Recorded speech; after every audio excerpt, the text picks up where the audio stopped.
आपन देश, आपन भेष, कला, संस्कृति, आपन संदेश, फरक फरक बोली पूर्व से पश्चिम तक, लेकिन सबके एके विचार, बचाओ आपन कला संस्कृति। गोर लागेसी हम परशुराम चौधरी थारू भाषा के कार्यक्रम समाज के मार्फत से। आदरणीय दर्शक महानुभाव सब, हम यहाँ सबके लग में ये थारू भाषा के कार्यक्रम समाज के मार्फत से थारू सुन जाके चाड पर्व जे मनाते आबि रहल छे ओकर गतिविधि हम देखाते आबि रहल छी। ओनहिए आई के हमें थारू कल्याणकारिणी सभा उपत्यका कार्य समिति जाके दशरथ रंगशाला में जाके धूमधाम के साथ माघी मनाल के। तो 2072 साल के उपलक्ष्य में माघी केनन के मनाल के एक दोसर के आशिक लाके दाके हम आशावादी तिल खिचड़ी ढिकरी खाके हम मनावे माघी। तो आदरणीय दर्शक महानुभाव सब, हम विशेष गतिविधि देखाइले हमें जा रहल छी। माघी पर्व 2072 साल के उपलक्ष्य में थारू कल्याणकारिणी सभा उपत्यका कार्य समिति इस साल दशरथ रंगशाला में माघी पर्व 2072 साल भव्यता के साथ मनाल के। माघी पर्व पूर्व से लाके पश्चिम के थारू सब धूमधाम के साथ आपन आपन तौर तरीका से मनाने छले।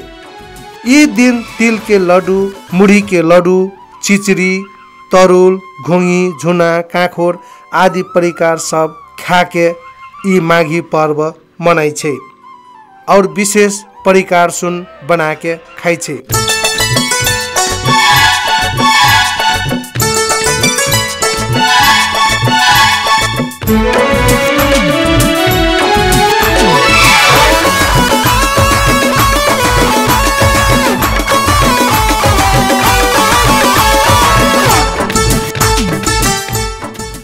इस साल माघी पर्व के रैली भिरकुटी मंडप से शुरू करने चले। ये रैली में जाके थारू चलचित्र तथा सांस्कृतिक संघ भी आपन सौभाग्यता दिखाने चले। भिरकुटी मंडप से शुरू करल रैली दशरथ रंगशाला में जाके समाप्त करने चले।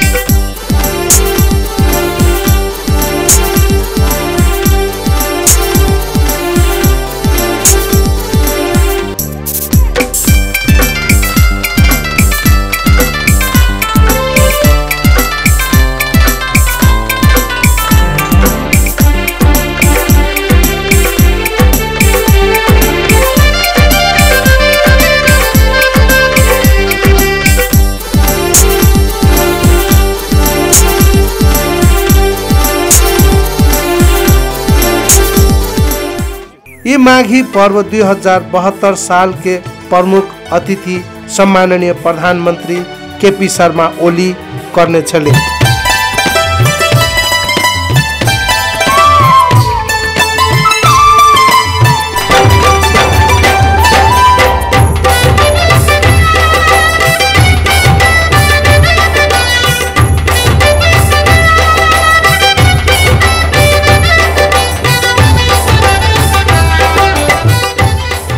सम्माननीय प्रधानमंत्री केपी शर्मा ओली जाके ढकिया में राखल चाउर, दाल, नून सब एक ढकिया से दोसर ढकिया में अंजुली मार्फत दै छे ताकि वर्ष दिन खाइले पुगो कह के एकटा पौराणिक विचारधारा दी छे।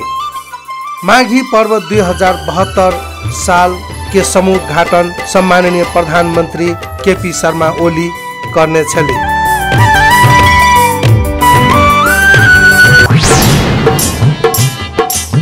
आदरणीय दर्शक महानुभाव सब, यहाँ सब भर्खरै टीवी खोल्ने छी तो यहाँ सब देख रहल छी थारू भाषा के कार्यक्रम समाज आइ के विशेष प्रस्तुति कर रहल छी। 2072 साल माघी महोत्सव जाके दशरथ रंगशाला में की करके मनाई छे, केना करके मनाई छे और थारू सुन जाके तिल खिचड़ी ढिकरी और घुंगी झुना की करके खाई छे, केना करके खाई छे, केना मनोरंजन करके खाई छे, ओकर विशेष प्रस्तुति करेले हमें दशरथ रंगशाला दिसर हमें यहाँ सबके ला जाम। और आई के प्रमुख अतिथि सम्माननीय प्रधानमंत्री केपी शर्मा ओली ई कार्यक्रम के छले।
उपत्यकामा नेपाल सरकार तत्कालीन श्रीमान्सको सरकारले 2059 सालमा थारू समुदायका यी पर्वलाई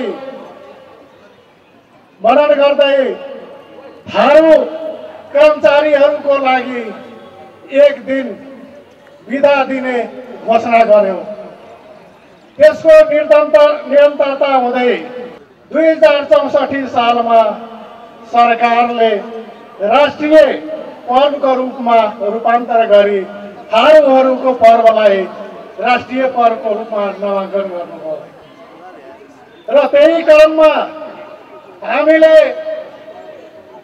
काठमाडौँ उपत्यकामा 2059 सालदेखि सानो घरबाट सुरु भएको यो महोत्सव हौल हुँदै टुरी खेल हुँदै आज हामी 10 रङशाला पुगेका छौँ। म यहाँहरूलाई योभन्दा अगाडि प्रत्येक वर्ष हामीले माघीको बारेमा अवगत गराउँदै आइरहेका छौँ र विभिन्न पत्र पत्रिका लगायत विभिन्न छापा माध्यमहरूबाट माघीको बारेमा यहाँहरूले सबले अवगत गरिसक्नु भएको छ। किनभने पहिला माघी के हो भनेर थारूहरूको उसमा मात्र थियो, तर अहिले आज विश्वका समुदायले यो पर्व थारूहरूको नयाँ वर्ष हो, नयाँ वर्षको पर्व हो। आजदेखि थारूहरूले विगत वर्षभरि गरेका कमी कमजोरी दुःख दर्दलाई बिर्सेर नयाँ साल सुरुवात गर्छन् र एउटा शुभारम्भ गर्छन् सबै कामको। हिजो हाम्रा समुदायहरू जिता मार्नेदेखि लिएर अनेक पूजाआजा गरिकन आज आफ्ना चेली बेटीहरूलाई माइतीबाट बोलाइ दान दक्षिणा गरेर आफ्नो हर्षको उल्लास मनाइरहेछन्। एउटा समानताको पर्व हो, यो एउटा मेलमिलापका पर्व हो, यो एउटा शान्तिको प्रतीकको पर्व पनि हो। किनभने वर्ष दिनका पिता मिठाहरू आजका दिन बिर्सेर हामी नयाँ शुभारम्भ गर्छौँ, नयाँ कार्ययोजना हामी थारू अगाडि बढाउँछौँ। त्यसकारण चाहिँ हामीहरू थारूहरू एक मेलमिलाप र शान्तिका आगोदूत हुनेछौँ।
आज हामी यो पर्व देशैभरि एउटा आन्दोलनको रूपमा हामीले मनाइरहेका छौँ।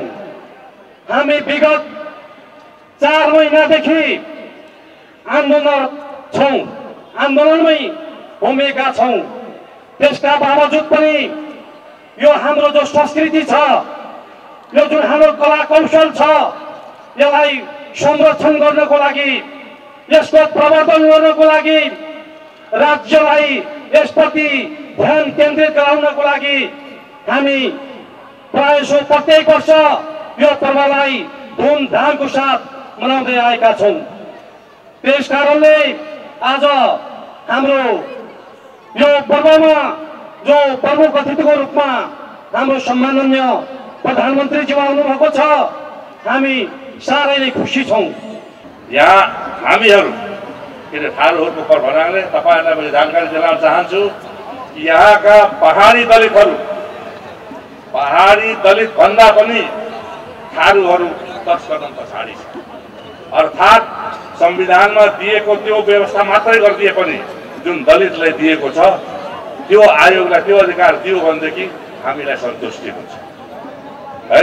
तर त्यो चाहिँ गरेको छैन। आदि आयोगहरू रहनेछ, त्यसको कार्यव्यवस्था केही गरेको छैन। अर्को कुरो के आयो भनेदेखि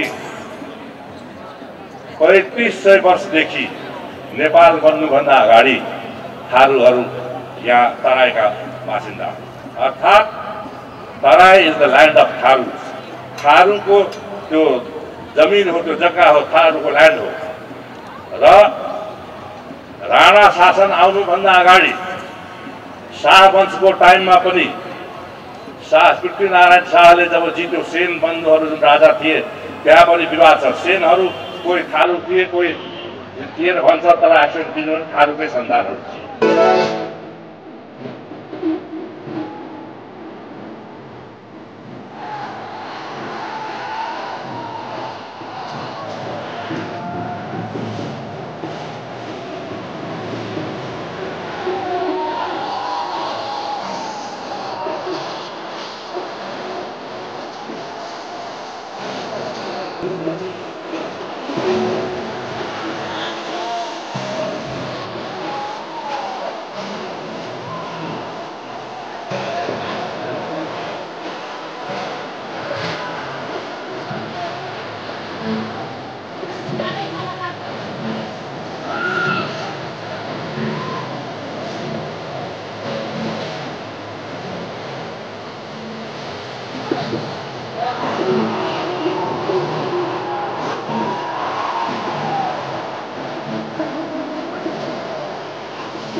यो माघे संक्रान्तिको म शुभकामना राम्रोसँग यो हाम्रो थारू जाति अझै अगाडि बढुन्, अझ जनचेतना आओस्, अझै अगाडि बढुन्।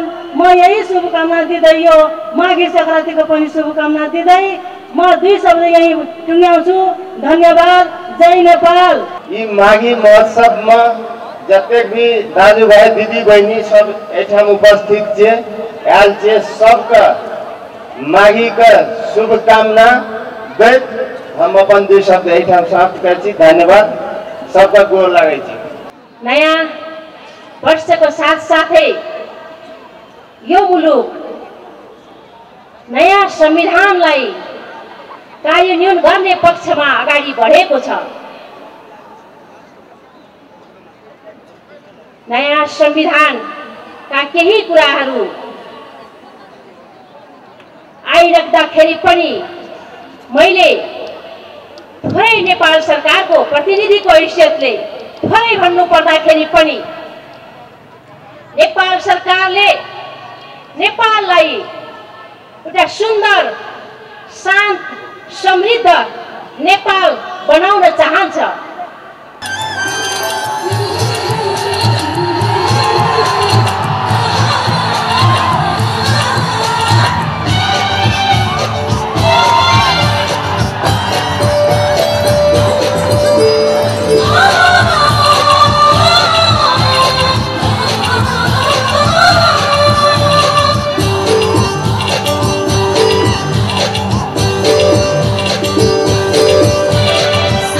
से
बोलीको शिकार, म त तिम्रो बोलीको शिकार, हरपल तिम्रो लोलीको शिकार, म त तिम्रो बोलीको शिकार, हरपल तिम्रो लोलीको शिकार।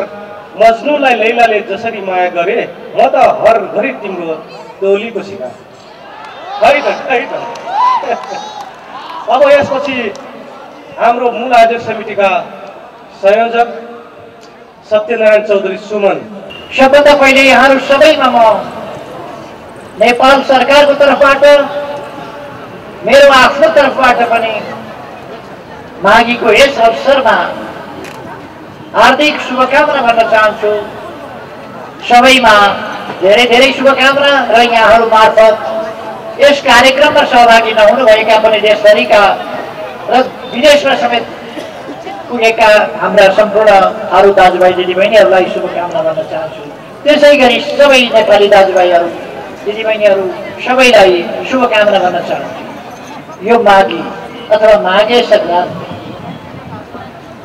सबै नेपालीको चाड हो।